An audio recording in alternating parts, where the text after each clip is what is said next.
Hello, welcome to Microfiche Microphone. I'm Micah, and on this channel we look at microfiche from the past, old newspaper articles in the public domain, and this microfiche time capsule we are looking back at the Gentleman's Magazine from July 1800, working our way through 1800, and this one is entitled Retrospect of the 18th Century Essay 6. So we have read so far 1 through 5, and they've been very interesting. I have to say that I'm sometimes disappointed because I have these expectations of like what I expect to be mentioned, and then it's not. So today I have decided to go without expectations. I have no idea what they're going to talk about. So just a quick recap of what has been spoken of. They did a very brief retrospect of the 17th century, very quickly in one edition, I guess, going through the entire 17th century. We talked extensively about William and Mary as well as the reign of Queen Anne.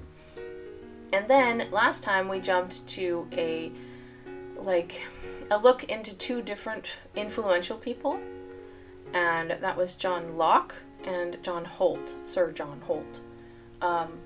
Both of which I think were very interesting people. One more politically influential than the other. Anyways, but I thought that this was very interesting to continue. Like, I have debated whether or not I wanted to continue after the last time, and I was so disappointed that we weren't moving on from Queen Anne. But, going back and looking at influential people. So, anyways, so I have no expectations this time. I have no idea what they're going to talk about, but I do feel like duty-bound to continue this series until we finish it. Yeah. So, we shall take a look. Retrospect of the 18th Century Essay 6. Upon the demise of Queen Anne, the moderation of the different parties manifested the erroneousness of the opinions of those who supported that some of the leading characters had formed the design of frustrating the intentions of Her Majesty and the willingness of the nation in general by placing the pretender on the throne. But it must be acknowledged that the ambiguous conduct of the Earl of Oxford had given some cause for those apprehensions. But upon a mature investigation, it perhaps will be found that the encouragement which he gave to the Tories and the abettors of James arose from the same motivations which afterwards dictated his apparent zeal for the opposite party. But to his mortification he discovered what every unsuitable... I think that says unsuitable? Unstable. Okay. What every unstable candidate for political fame will ever experience, that the trimming between two opinions or parties is the readiest way to forfeit the countenance of them both. Yeah, you have to choose a side, yeah? You can't just be like, oh, I don't know what side I want to be on. Well, in that case, neither one of them are going to be impressed by you, yeah? Bolingbroke, on the contrary, manifests the most determined opposition to the Whigs, and the strictest adherence to the Tories, which somewhat revived the now sinking hopes of the Jacobites, but he with them speedily had the mortification of feeling all their expectations frustrated by the complete ascendancy of the party to which they had reason to believe the new sovereign was strongly inclined. Perhaps nothing contributed more to their degradation than the noble and resolute conduct of the Dukes of Argyll and Somerset, who, having raised Shrewsbury to the office of treasurer, paved the way for the Whig interest to obtain the direction of the council, whereby the opposite party was completely abased, the counsels and expectations of the Jacobites distracted, and the favour of the new prince in behalf of themselves fully secured. At the first meeting of the council after the decease of the Queen, the Archbishop of Canterbury, Cranenberg, the resident from Hanover, etc., and laid before them the directions of the Elector of Brunswick for the appointment of 18 of the principal nobility to be addended as Lord Justices to the 7 great officers of the Crown, to form a regency, to conduct the public affairs till his arrival in these kingdoms. Okay, that's not a bad idea. So basically they're saying after the death of Queen Anne, we need somebody to kind of keep things running while we wait for the new king to come. Yeah, I believe it was George the First. Or was it the second? I believe it was the first. We will see. The prince being proclaimed King of England, Scotland, and Ireland, the regency changed the officers of the principal posts not in his favor, and strengthened the defences of the kingdom in the best manner possible. The Earl of Dorset was dispatched to Hanover to apprise his Majesty of his accession, and to attend him in his progress to England. Oh, that's a good idea. Yeah, send somebody. Send somebody. Do it personally. Yeah. The Parliament fully sanctioning the conduct of the Regency cheerfully granted His Majesty the same civil list which the late Queen had enjoyed, and Mr. Craggs being returned from Hanover, the Regency informed both Houses of His Majesty's entire approbation of their proceedings, and of the affection and loyalty manifested by them and the nation in general. Thus peaceably and to the great satisfaction of the majority of the people did King George obtain possession of the throne of these kingdoms, and even the court of France in this instance gave an unusual proof of its faithfully maintaining the letter and spirit of the late treaty of peace, by ordering the Chevalier de Saint George to immediately quit its territories, and actually obliged him to return to Lorraine. What? I'm not quite sure what they mean by that. Chevalier is I believe a knight, if I'm not mistaken. It's one on horseback. Cheval is a horse, so Chevalier is one who rides a horse. Yeah, the Saint George, and to immediately quit its territories, and actually obliged him to return to Lorraine. Lorraine is on the border of France and Germany. I'm not sure if there's significance to that. Holland, as might be expected, interested herself warmly in behalf of His Majesty, and assured him of her determination to perform to the utmost the engagements she had entered into to guarantee his succession, and declared that his interests were as dear to her as her own. The king, having entrusted the care of his German dominions to a council under the control of his brother, Prince Ernest, left Herrenhausen on the 31st day of August in company with the Electoral Prince, who had already been created Prince of Wales, arrived at The Hague on the 5th of September, and on the 16th of the same month embarked for England under the convoy of the English and Dutch squadron. The next day arrived at the Hope, and in the afternoon landed at Greenwich, where he was received by the Lords Justices, etc., and with the most flattering demonstrations of joy from the populace. Nice. Okay. His family having decidedly conferred his smiles on the Whig party, a universal change in all places of confidence and emolument was immediately made in favor of the principal members thereof. The Duke of Marlborough was reinstated in the command, appointed colonel of the 1st Regiment of Foot Guards, and master of the ordnance, and his Grace, with the Earls of Sunderland and Nottingham, and the Lords Townsend, Halifax, and Somers, with General Stanhope, formed a junto, I think it was junto, who concerted and directed all the principal affairs of the state. Grateful as was this conduct, and it respected most of the eminent characters who were now employed, they having ever strenuously supported His Majesty's succession, yet it by no means displayed that prudence for which he was celebrated by some, as thereby he increased amazingly the malcontents in the nation. Oh, really? Strengthened the cause of the Jacobites, and fanned the flame of rebellion which was hastily kindling in the northern parts of the kingdom. Wonder why that is. The most loyal addresses were presented from all parts of the kingdom, to which His Majesty gave most gracious answers, assuring his subjects of his determination to support the Church and State, as by law established. On the 28th of October he was crowned at Westminster with the usual solemnity.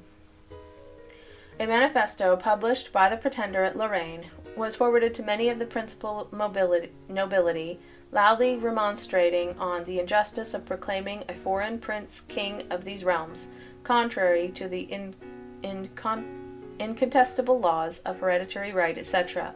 Perhaps the Chevalier was encouraged to the imbecile act of the jealousies, which were created throughout the kingdoms by the Tories and others, who were continually presented the Church as in danger, etc., so that alarming tumults were so that alarming tumults were fomented at Bristol, Birmingham, Norwich, and other parts of the nation, and even the magistrates, etc., were contemned, that is an old spelling, yeah, and insulted in the execution of their different functions.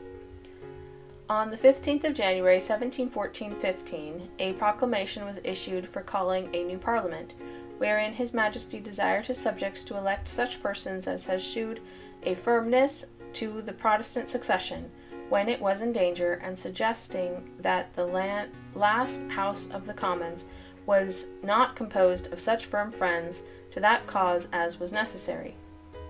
Okay. This Parliament met on the 17th of March, and was opened on the 21st by a speech from the throne, in which His Majesty informed the Lords and Commons that the Pretender threatened to disturb him, that trade was in precarious and declining situation, and that the public debts were very great, and surprisingly increasing. He desired supplies and a provision for the Prince of Wales, and again assured them that the established constitution in church and state should be the rule of his government, and the happiness, ease, and prosperity of his people the chief care of his life. The Commons' address was loyal and warm, but particularly pointed against the Tories, and concluded with saying that through the wisdom of His Majesty and the faithful endeavors of his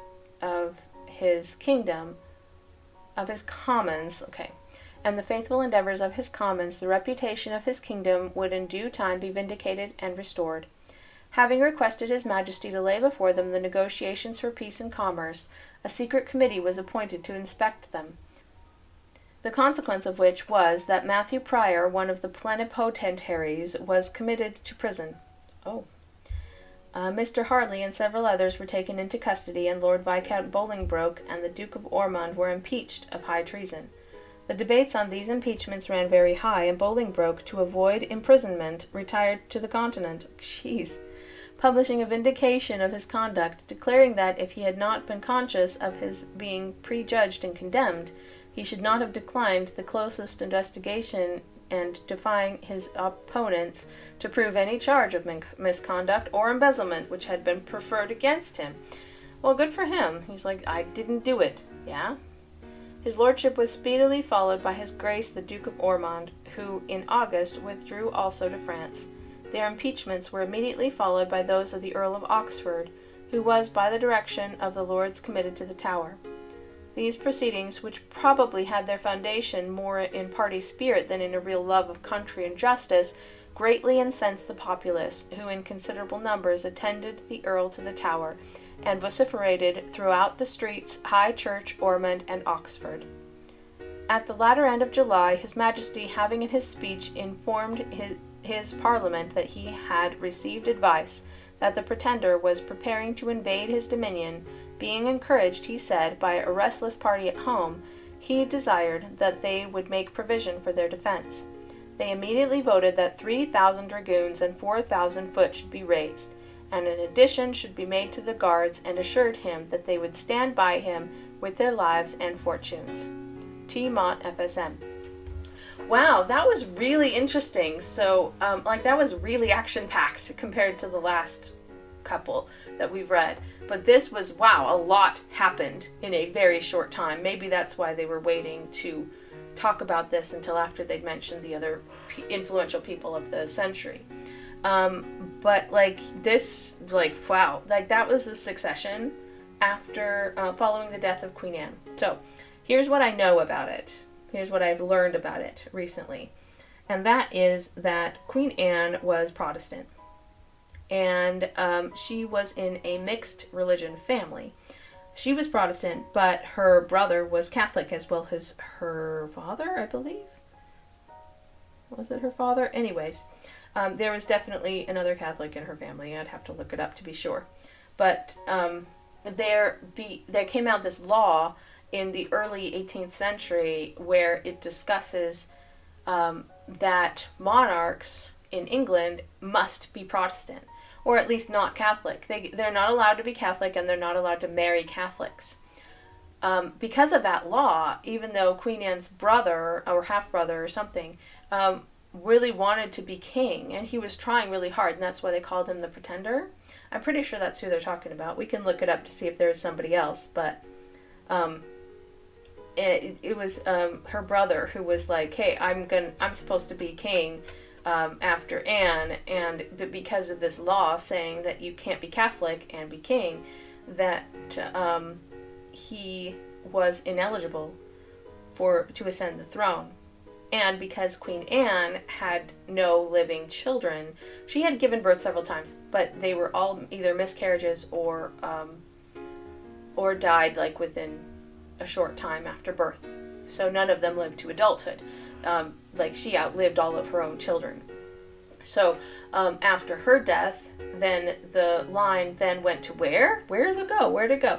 They said, oh, her cousin Sophia should be queen. Well, then Sophia was living in Hanover at the time in Germany. And yeah, like the problem was it couldn't go to her because she died before Anne did. Like a month or two, I think it was. They hadn't had word yet. They didn't know that she was dead until they were already choosing a successor. But because Sophia was also dead almost at the exact same time as Anne, that they chose Sophia's oldest child, who happened to be George. So George came to England to become king. He'd never lived there, not as far as I'm aware. And he was a little overwhelmed, I think, especially because there was so much contention about the succession. So let's Google it a little bit. British succession after Queen Anne. George the First, yeah. All right. Succession, okay. The Jacobite line of succession to the English and Scottish. I think this is it. Okay, so that's what they meant, the Jacobites. The Jacobites were then in favor of George the First, yes? So, okay, the background. Queen Anne of Great Britain was the last monarch of the House of Stuart. All of Anne's children died before age 12, resulting in a succession crisis which ultimately led to an Act of Parliament to designate Anne's successor. The Act of Settlement, drawn up in 1701, settled the succession on Sophia of Palatinate, Electress of Hanover, and the heirs of her body, barring any Roman Catholics or spouses to Roman Catholics from the succession. This was a deliberate attempt to disinherit Anne's nearest blood relation, the exiled Roman Catholic James Stuart, who would later be known as the Old Pretender. There you go. Her half-brother, told you it was her brother, from inheriting the throne. The act changed the course of British history and had many political consequences, primarily leading to the Jacobite Revolt. So this is really interesting to me, like how they choose who comes next when the person in line doesn't have any living children, and they couldn't even choose her siblings because they were Catholic, like at the time that was a big deal. At the time of Anne's death in August 1714, 67 descendants of the Stuart dynasty were alive, but the first 55, being Roman Catholic, were excluded by the Act of Settlement. The succession thus fell to Elector George Louis of Hanover, the eldest son of Electress Sophia, who had died a few months before, to the British throne. This article lists the 67 potential claimants. Interesting. This article is called The Jacobite Line of Succession to the English and Scottish Thrones in 1714. This is on Wikipedia. So, line of succession. To show how each person's claim was derived, their ancestors back to King James I, or sixth, depending on how you're counting, and first to occupy the thrones, are listed without numbers. Eligible Protestants, according to the Act of Settlement, are noted in italics. Okay.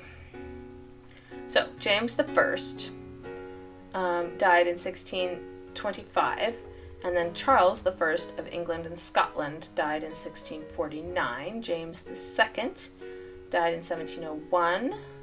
George I of Great Britain.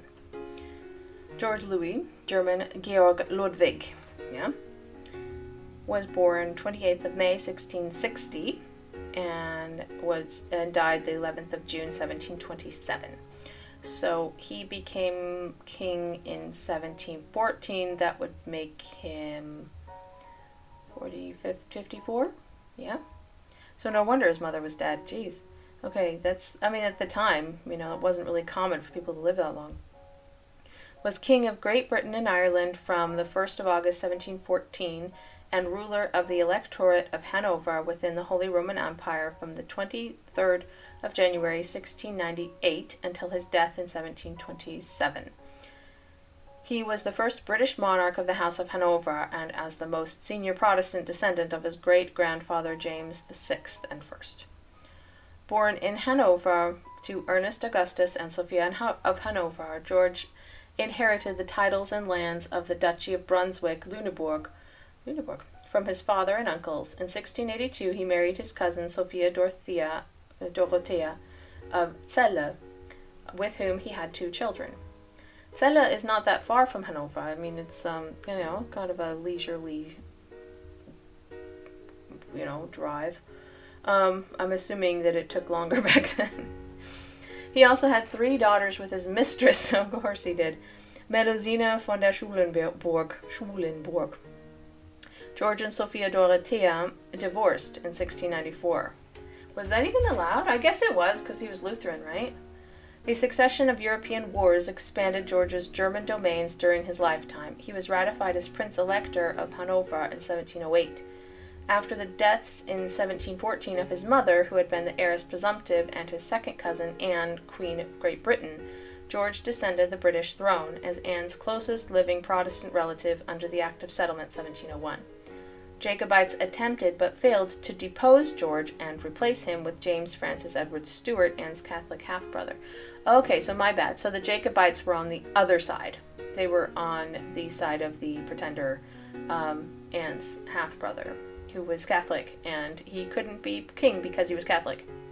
How dare he? Anyways, during George's reign, the powers of monarchy diminished, and British began to transition to the modern system of cabinet government, led by a prime minister. Towards the end of his reign, actual political power was held by Robert Walpole, who now recognized as Britain's first de facto prime minister. George died of a stroke on a trip to his native Hanover, where he was buried. He is the most recent British monarch to be buried outside the United Kingdom. Okay.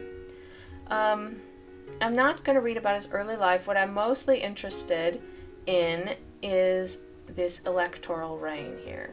Oh, not the electoral reign, I guess. This transition to becoming King of England. So let me find it. War of Spanish Succession. We already talked about that. Ascension in Great Britain and Ireland. There we go. Though both England and Scotland recognized Anne as their queen, only the Parliament of England had settled on Sophia, Electress of Hanover, as their heir presumptive. The Parliament of Scotland, the Estates, had not formally settled the succession question for the Scottish throne. Interesting, I didn't know that. In 1703, the Estates passed a bill declaring that their selection for Queen Anne's successor would not be the same individual as the successor to the English throne, unless England granted full freedom to trade to Scottish merchants in England and its colonies. At first, royal assent was withheld, but the following year Anne capitulated to the wishes of the Estates, and assent was granted to the bill, which became the Act of Security 1704.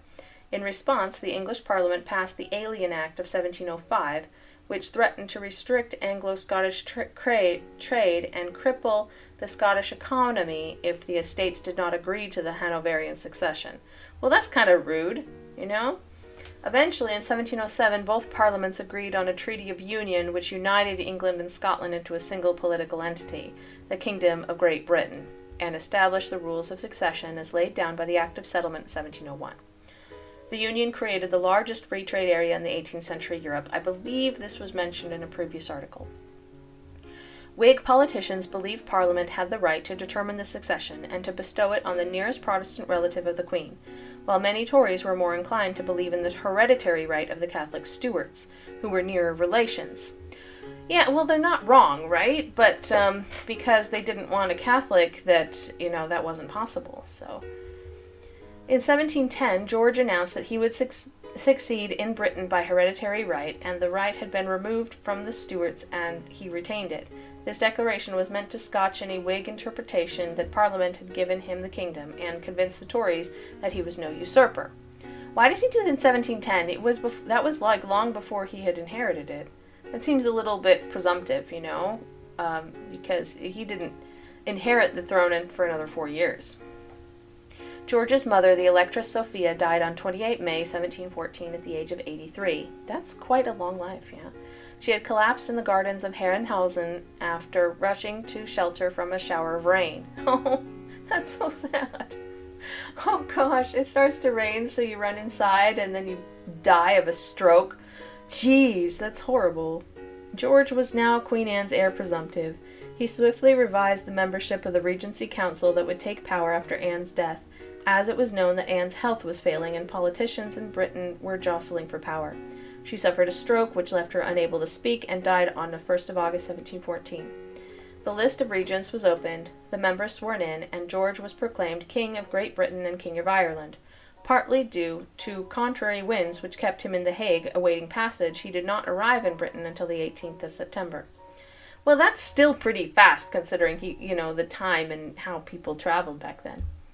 George was crowned at Westminster Abbey on the 20th of October. His coronation was accompanied by rioting over 20 towns in England. Of course it was. George mainly lived in Great Britain after 1714, though he visited his home in Hanover in 1716, 1719, 1720, 1723, and 1725. In total, George spent about 1/5 of his reign as king in Germany.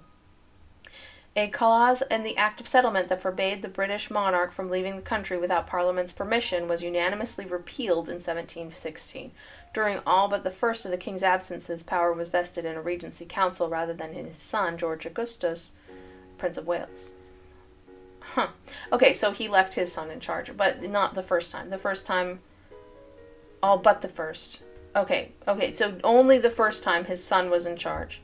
George Augustus, and then after that they had like a regency council that reigned in his absentia. Yeah, I'm not going to go on from that because that's all that was covered in this article. I believe we will probably continue reading this article, this Wikipedia page later, after we read more about George the First's reign, yeah, and what he did in his during his reign. So I don't know any of that yet. I want to be surprised. Anyways, I hope you enjoyed this. I thought that that the succession was very interesting. That was extremely packed with lots of goings on, and I found that very interesting to read and to understand how incredibly complicated the succession was then. It was just one of those times during history where it was just crazy, super complex. So I am have a new respect, I guess, for the British people and what they had to go through during that succession crisis and any succession crisis. So anyway, if you liked the video, please give it a like, subscribe to the channel, and I hope to see you in the next video.